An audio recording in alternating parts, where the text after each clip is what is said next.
यहां पर बात होगी इजराइल के यहूदी होने पर, यहां पर चर्चा होगी अरब वर्ल्ड के मुस्लिम होने पर, चर्चा होगी अमेरिका के ईसाई बहुल होने पर, चर्चा होगी कि ये तीनों ही एक अब्राहम की संतान के रूप में कहां से अपने आप को कनेक्टेड पाते हैं और किस बात पर झगड़ते हैं।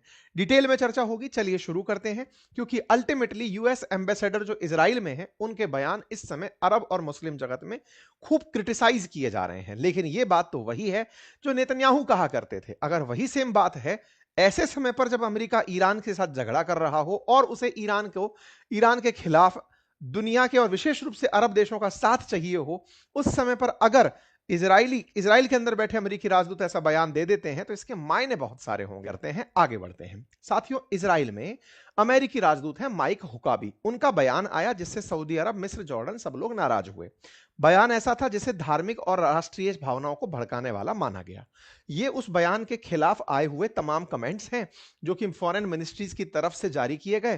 किंगडम ऑफ ये सऊदी अरेबिया की तरफ से आया ये पूरा पूरा बयान है जो विरोध कर रहा है। कतर का विरोध है, तमाम मुस्लिम राष्ट्रों के विरोध है। और ऐसे में उन कमेंट्स में विशेष रूप से जब ये विरोध जारी हुआ तो लोगों ने खूब ज्यादा उन देशों को मतलब भला बुरा कहा जो मुस्लिम देश हैं, अरब वर्ल्ड के देश हैं। उनके लोग ही अरब वर्ल्ड के इन राजनेताओं को क्रिटिसाइज कर रहे हैं कि तुम ही लोगों ने अमेरिका को फिलिस्तीन का सौदा करने दिया, गाजा पीस प्लान में तुम ही लोग साझा होने गए थे, तुम ही $7 बिलियन गाजा रिकंस्ट्रक्शन के नाम पर ट्रंप को दिया है जो ट्रंप अपना शहर बसा रहा है। इसराइल के हाथों गाजा का जो भी हाल हुआ उसके बाद में गाजा की पुनः बसावट में हमास को हटाने वाले तुम ही थे। तो ये लोग कमेंट्स में बहुत भला बुरा कहने लगे। इससे यह बात तो समझ में आती है कि मुस्लिम देश के जो राष्ट्राध्यक्ष हैं, देशों के जो राष्ट्राध्यक्ष हैं, वो भले ही अमेरिका को बिके हुए हों, लेकिन अमेरिका के प्रभाव क्षेत्र से इन देशों की जनता मुक्त है। वो खुल करके फिलिस्तीन का साथ ना देने पर इन मुस्लिम राष्ट्राध्यक्षों को भला बुरा कहती हुई सोशल मीडिया पर दिखती है। खैर, अब आते हैं माइक हकाबी पर। ये कौन है? सुनने के लिए केवल अमेरिका के राजदूत हैं इसराइल में, लेकिन ये बहुत प्रतिष्ठित राजनेता भी हैं। कैसे राजनेता हैं? ये वो व्यक्ति हैं जो कि अमेरिका के एक राज्य के गवर्नर रह चुके हैं और 2 बार अमेरिका में राष्ट्रपति पद के लिए चुनाव में अपनी दावेदारी पेश कर चुके हैं। इतना ही नहीं, इन्हें रिपब्लिकन पार्टी के अंदर, ट्रंप की पार्टी के अंदर बहुत इज्जत प्राप्त है, इसीलिए ट्रंप ने इन्हें इस क्षेत्र में नियुक्त किया है। ये रिपब्लिकन पार्टी की तरफ से 44th गवर्नर रह चुके हैं इनके अरंगसास करके जो राज्य है उसके अंदर।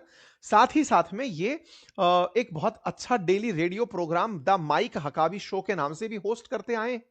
मीडिया पर्सनैलिटी हैं, अपने शो के चलते फॉक्स न्यूज में भी सुर्खियों में रहे हैं। प्रेसिडेंशियल नॉमिनेशन भी इनका रहा है 2008 और 2016 में। तो ये काफी अच्छे लेवल पर अमेरिका में चर्चित प्रतिष्ठित एक commentator, TV news commentator, anchor, ये सब रहे। और उसके बाद मतलब ये उनकी उस समय की तस्वीरें हैं जब ये अपना स्पीच दे रहे थे साउथ कैरोलिना में प्रेसिडेंशियली प्राइमरी के लिए। उस समय पर भी इनका नाम चर्चा में रहा। खैर, जब ट्रंप राष्ट्रपति बने तो इन्होंने उनको समर्थन दिया और ट्रंप ने इन्हें बदले में इजराइल का राजदूत बनाकर भेज दिया। ये इजराइल में थे तो इनका इंटरव्यू लेने के लिए आए एक और न्यूज के एंकर जिनका नाम है टकर कार्लसन। ये जो टकर कार्लसन है ये भी अमेरिका के बहुत प्रतिष्ठित न्यूज एंकर हैं। इनके शो की जो भी बातें होती हैं वो कट करके जब डलती हैं तो बहुत सारे न्यूज चैनल्स में न्यूज बनाती हैं। ऐसे में इनके द्वारा जो बनाई गई न्यूज थी वो धीरे धीरे सुर्खियों में आने लगी। टकर कार्लसन ने जो बयान दिया वो हेडलाइन बनना शुरू हुआ। It would be fine if they took it all. ये अच्छा होगा यदि इजराइल ये सारा की सारा ले ले। ये टकर कार्लसन के वीडियो के अंदर की क्लिप्स हैं जिसमें जो बातें कही गई हैं वो मैं आपको बता रहा हूं। उस बात में यह कहा गया है कि बाइबल के अनुसार अब्राहम के वंशजों को वो जमीन मिलेगी जिसे आज पूरा मिडिल ईस्ट शामिल होगा। इब्राहिम के वंशजों के बारे में बात की गई है। कार्लसन ने इस बयान में जब यह कहा तब ये हकाबी कहते हैं कि अगर वे चाहें तो वे सब ले लें। कौन चाहें?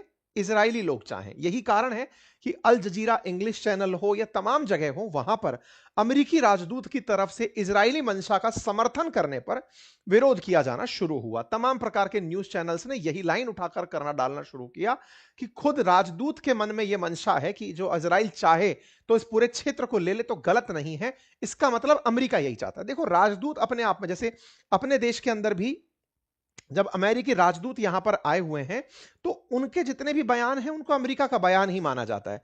बिल्कुल वैसे ही यहां पर अमेरिका के राजदूत के जो भी बयान हैं उनको अमेरिकी बयान ही माना जा रहा है और वैसे ही इन्हें ट्रीट किया जा रहा है। तो इनकी प्रतिक्रियाएं आना शुरू होती हैं।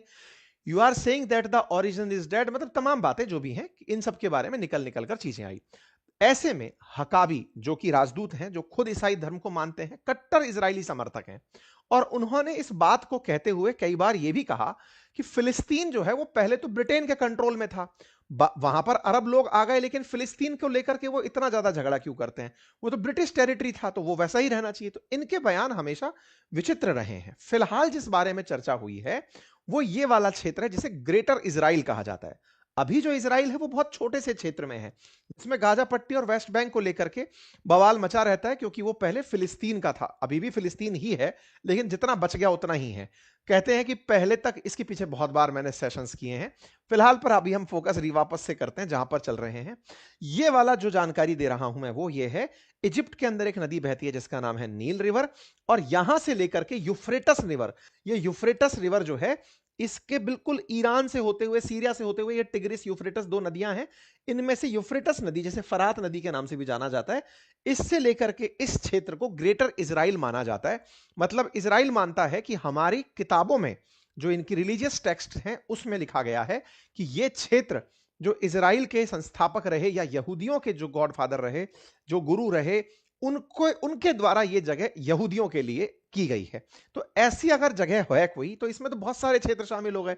इजिप्ट इसमें शामिल हो गया, जॉर्डन इसमें शामिल हो गया, सीरिया हो गया, इराक हो गया, कुछ एरिया सऊदी का भी चला गया, और तो और जो छोटू मोटू देश यहां पर कुवैत टाइप के हैं वो भी आ गए, और बाद में पता चले कि इजराइल इन सब के साथ और छोटे मोटे देशों को ले गया। तो ये सब चीजें दर्शाती हैं कि महत्वाकांक्षा असल मायने में इन लोगों की कहां लैंड कर रही है। ये ग्रेटर इजराइल का जो कंसेप्ट है यही नेतन्याहू भी बार बार कहते रहते हैं। ऐसे में बड़ा सवाल यह बनता है कि कौन सी रिलीजियस टेक्स्ट है जिसको आधार मानकर यह बात कही जा रही है।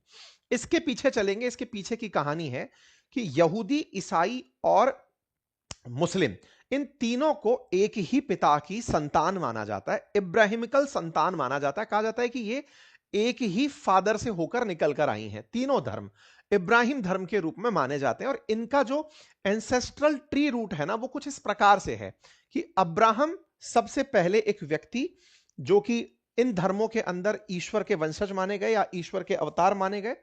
अब्राहम की दो विवाह हुए, एक हागर के साथ हुआ, एक सारा के साथ हुआ।